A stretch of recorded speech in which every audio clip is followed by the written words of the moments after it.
Take a moment and think about two people you know. They started in roughly similar circumstances. Same city, similar education, similar income when they were young. But today, 20 years later, their lives look completely different. One of them carries financial stress like a weight they can't put down. The other has options, quiet confidence, room to breathe. What happened between then and now? It wasn't one dramatic event. It wasn't luck in the way most people imagine it. It wasn't even raw intelligence or talent. It was something quieter and far more powerful. It was decisions. Dozens of small, almost invisible decisions, made again and again over years. That compounded into two completely different financial lives. The difference between being broke and being wealthy is often just a handful of decisions repeated over time. That's what this video is about. Not shortcuts, not systems, not tips or tricks, but the deeper thinking, the psychology behind why some people build financial security while others, despite working just as hard, never quite get there. Because the truth is this: most financial problems aren't math problems. They're thinking problems. And once you understand the thinking, everything else becomes clearer. Today, we're going to walk through 7 decisions. 7 specific patterns that separate people who feel financially free from people who feel financially trapped. These aren't judgments. They're observations, drawn from human behavior, psychology, and the quiet reality of how money actually works in real life. If even one of these shifts something inside you, this will have been worth your time. We tend to think of wealth as something that happens to people. A windfall, a breakthrough, a stroke of good fortune. And sometimes that's true. But for the vast majority of financially stable, financially free people, wealth was built slowly, quietly, through decisions that didn't feel dramatic at the time. A psychologist named Walter once ran a famous study where he offered children a marshmallow and told them, if you wait 15 minutes before eating it, you'll get 2. What he found, and what decades of follow-up research confirmed, was that the ability to delay gratification had a remarkable connection to long-term life outcomes. Not just financial ones, health, relationships, career satisfaction. The point isn't that wealthy people are more disciplined in some rigid, joyless way. It's that the decisions they make habitually, almost automatically, are wired differently. And those habits were built. They can be rebuilt. So let's go through them. 7 decisions. Some of them will feel familiar. Some might be uncomfortable. And that discomfort is worth sitting with, because that's usually where the real shift begins. Decision 1, spending mindset versus investing mindset. The first decision is perhaps the most foundational, and it shows up in something as simple as what your first thought is when you receive money. For most people, money that arrives, a paycheck, a bonus, a tax refund, is immediately mentally allocated to things. A new phone, a trip, a debt payment, comfort. And there's nothing inherently wrong with any of those things. But there's a pattern here worth noticing. The spending mindset treats money as something to use. The investing mindset treats money as something to deploy. These sound similar. They're not. Using money satisfies a present need or want. Deploying money puts it to work creating future capacity. One ends the journey of that dollar. The other begins it. The story of Marcus and David. Consider 2 colleagues. Let's call them Marcus and David. Both earn roughly the same salary in their early 30s. Both are reasonable, intelligent people. Marcus, whenever he gets a raise or a bonus, upgrades his life a little. A nicer apartment, a better car, dinners out more often. Life gets more comfortable with each income increase. He's not irresponsible. He's not in serious debt. But at the end of each month, his bank account looks almost identical to what it was years ago. He lives a good life in the present. David does something different. Not dramatic, not extreme. He decided early on that a portion of every dollar he received, he started with 10%, would be allocated before he thought about spending. He didn't deprive himself. He still lived well. But that allocated portion went into assets. Low-cost index funds. Later, a small rental property. Eventually, ownership stakes in businesses. 20 years later, Marcus still earns a good income. But he needs that income. He has no margin. David earns a similar income, but he no longer needs it in the same way. His assets generate their own income. He has options Marcus doesn't. The gap between them wasn't intelligence. It was a single habitual decision, made at the moment money arrived, that compounded over 2 decades. The investing mindset doesn't mean you never enjoy money. It means you always ask, what is this dollar's highest and best use? Sometimes the answer is a memorable experience with your family. Sometimes it's letting it grow. The key is that the question gets asked. Decision 2, short-term comfort versus long-term freedom. The second decision is closely related to the first, but it goes deeper into our psychology. Because this one isn't really about money at all. It's about time. Human beings are wired, genuinely, neurologically wired, to value the present more than the future. Behavioral economists call this hyperbolic discounting. We overweight what's happening now. We underweight what's coming. It's not a character flaw. It's biology. Our ancestors needed to think about today's food, not next decade's retirement. But the modern financial world punishes that instinct consistently. The person who chooses short-term comfort at every decision point is, without realizing it, mortgaging their long-term freedom. And this shows up in subtle ways, not just in big purchases, but in small daily choices. The story of Elena. Elena is a 28-year-old marketing professional. Smart, hardworking, genuinely good with people. She makes a comfortable living. And she's exhausted. Every financial decision in her life has been optimized for relief. When she was stressed, she'd book a trip. When she was bored, she'd shop. When she was overwhelmed, she'd eat out rather than cook. None of these things are catastrophic individually. Together, they formed a pattern of comfort seeking that left her with essentially no financial buffer at 28. She told a friend, I just want to feel okay right now. And that's completely understandable. Stress is real. Life is hard. Comfort isn't frivolous. But what Elena hadn't yet absorbed was that financial security, real security, is the greatest long-term comfort available. The freedom to say no to a job that's draining you. The ability to handle an unexpected medical bill without panic. The option to take a year off and figure out what you actually want from life. These things aren't luxuries. They're emotional stability. And they're purchased over years through small, consistent acts of delayed gratification. The shift Elena needed wasn't to stop enjoying life.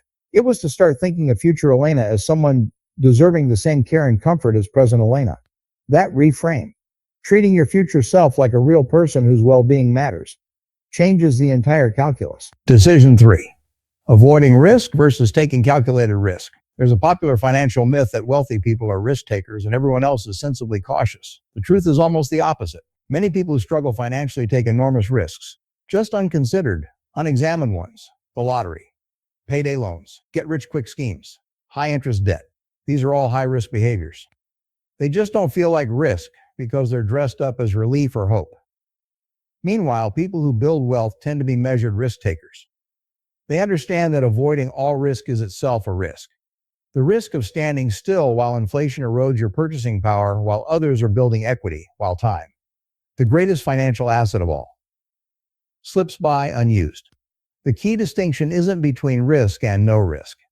It's between unconsidered risk and calculated risk. What calculated risk looks like. A calculated risk is one where you understand what you might lose, you've accepted that possibility, and you've made a reasonable assessment that the upside justifies the exposure. This doesn't require a finance degree. It requires honest, patient thinking. James worked in construction management for 15 years. He'd always wanted to start his own contracting business, but told himself it was too risky. He had a mortgage, a family, responsibilities. The risk felt enormous. What he eventually realized, after years of observation, was that he wasn't actually avoiding risk by staying employed. He was just choosing a different kind of risk, the risk of income being entirely dependent on one employer's decisions, with no equity being built, no upside potential, no ownership stake in what he was creating. That's a real risk. It just felt invisible because it was familiar. He spent 2 years preparing. He saved a runway of 12 months of expenses. He lined up his first 3 clients before he left. He started small.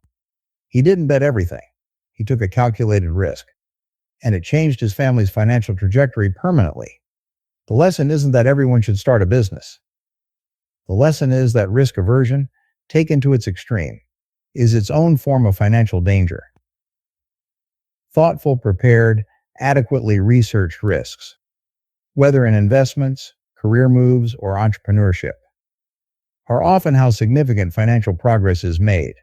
Decision 4. Lifestyle inflation versus lifestyle control. This one is subtle enough that most people never even notice it happening to them. Lifestyle inflation is the phenomenon where your spending rises in lockstep with your income.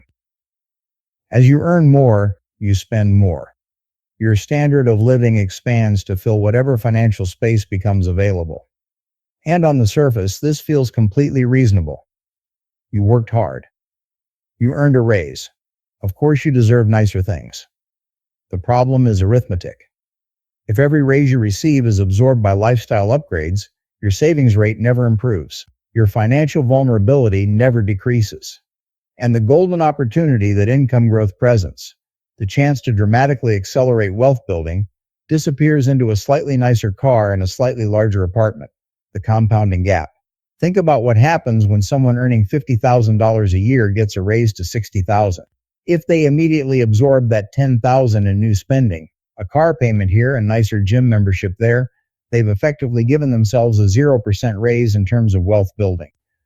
But if even half of that increase, $5,000 annually, goes into invested assets compounding at a modest historical return over 20 years, you're looking at a six-figure difference from a single salary bump.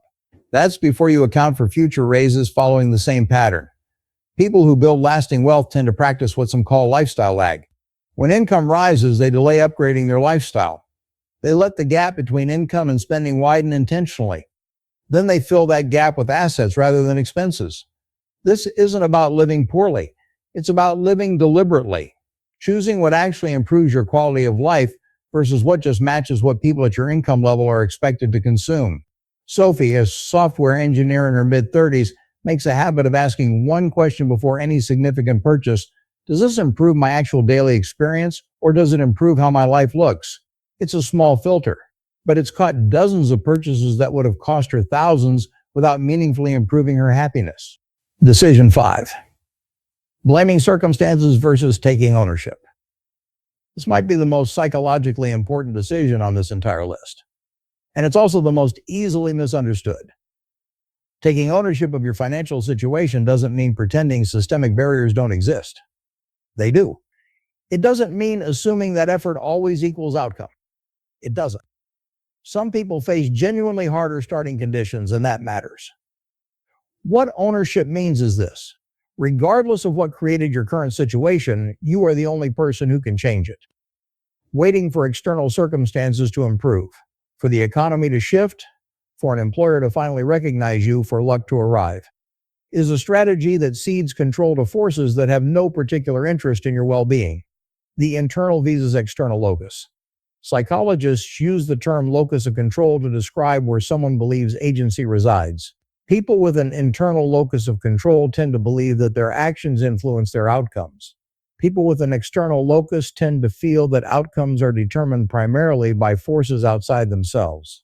Research consistently shows that people with a stronger internal locus of control, on average, across populations, tend to build more financial stability over time. Not because they're more talented, but because they act. They try things. They learn from failure. They adjust. They don't wait. Robert spent years frustrated with his financial situation, and his frustration was understandable. He'd faced genuine setbacks, a layoff, a health crisis, an unexpected family responsibility. Each of these would have been legitimately difficult for anyone. The shift happened when he stopped asking, "Why did this happen to me?" and started asking, "What can I do now?" Same circumstances, different orientation. Within 3 years, through a combination of skill building, a side income he developed in his evenings, and intentional saving when things stabilized, his financial picture looked substantially different. Ownership isn't optimism, it's agency. And agency, practiced consistently, changes outcomes over time. Decision 6. Consistency versus intensity. We live in a culture that celebrates intensity, the dramatic gesture, the overnight transformation, the month-long challenge. But real financial progress is almost never built on intensity. It's built on consistency. The person who invests $300 every single month without fail will, over decades, dramatically outperform the person who invests $3,000 once a year when they're feeling motivated. Not because of the math, though compound interest does reward regularity. But because consistency survives the moments when motivation disappears, and motivation always disappears eventually. Building systems, not streaks. The most effective financial behavior isn't fueled by willpower or excitement. It runs on systems, automation, habit, structure that makes the right decision the default rather than something you have to consciously choose each time. Angela, a nurse with an irregular schedule and a demanding job, found that every time she tried to manage her finances through active attention, reviewing accounts, making decisions about where to allocate money each month, it would fall apart the moment life got hectic, which, in nursing, is most of the time. What finally worked was removing herself from the equation.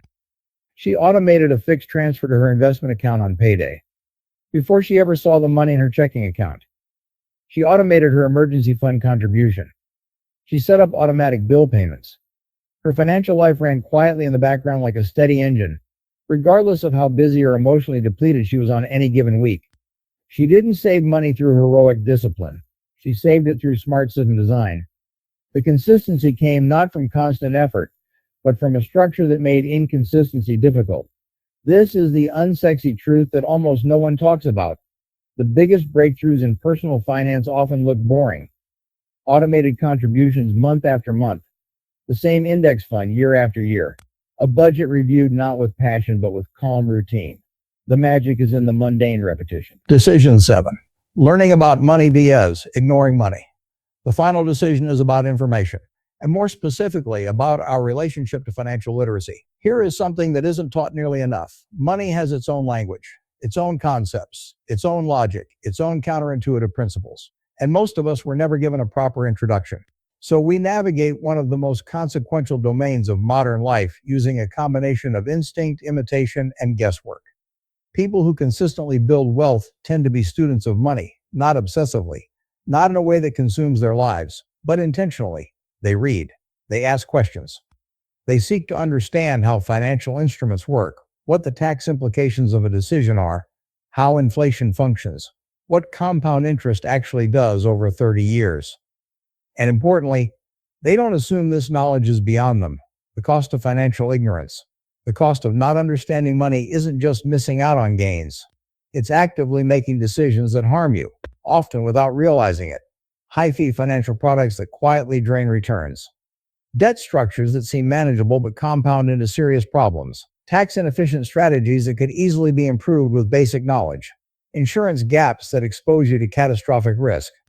Thomas is a talented graphic designer in his 40s who has never felt confident about money. He always assumed it was for people with a financial background, people who were inherently numbers-oriented.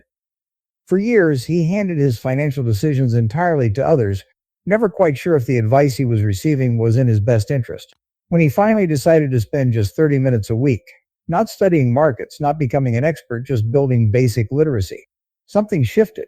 He learned enough to ask better questions. He discovered his retirement account had funds with fees that were quietly costing him a significant portion of his long-term returns. He restructured.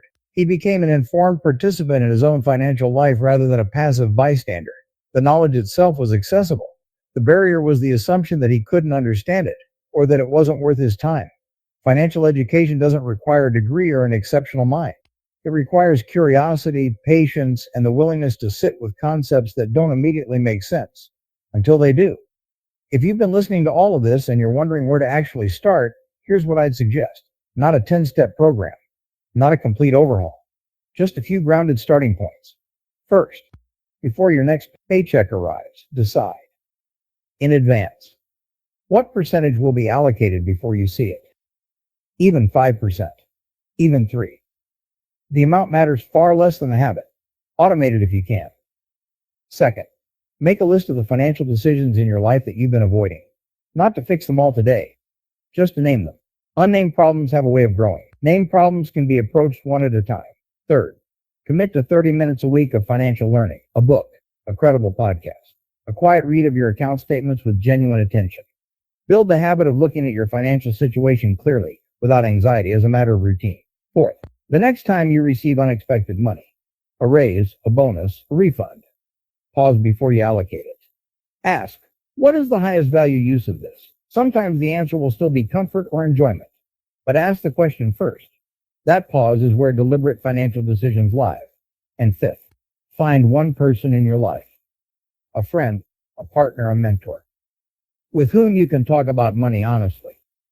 Financial isolation, the sense that everyone else has it figured out and you're struggling alone, is both common and corrosive. Honest conversation has a way of dissolving it. Wherever you are right now financially, whether you're comfortable and want to go further or you're genuinely struggling and wondering if things can change, the most important thing I want to leave you with is this. Your financial future is not written. It is being written by the decisions you make today, this week, this year. Not dramatic decisions in most cases. Quiet ones. Habitual ones. The decision to allocate before you spend. To think a few decades ahead, even when everything around you is pulling you toward right now. To take ownership of what you can control. To keep learning. These aren't the decisions of extraordinary people. They're the decisions that ordinary people make consistently. And that, over time, create extraordinary outcomes. You don't have to be further along than you are. You just have to take one step in a different direction. Then another. And then another. The compounding takes care of the rest. Take a moment and think about which of these 7 decisions you most need to make differently. Just one. You don't need to fix everything. You just need to begin. Because the most important financial decision you'll ever make is the one you make right now. If something in this video shifted your thinking, even slightly, I'd genuinely like to know what it was. Leave a comment below with one financial habit you want to change. Not a goal, not a dream, a habit. Something specific, something behavioral, something you can actually do differently starting this week. Reading what people are committing to is one of the most encouraging things I experience making these videos. It's a reminder that real change is happening in real lives. Not from extraordinary circumstances, but from ordinary people making better decisions, one at a time. Thank you for spending this time here. It means something that you chose to think carefully about this.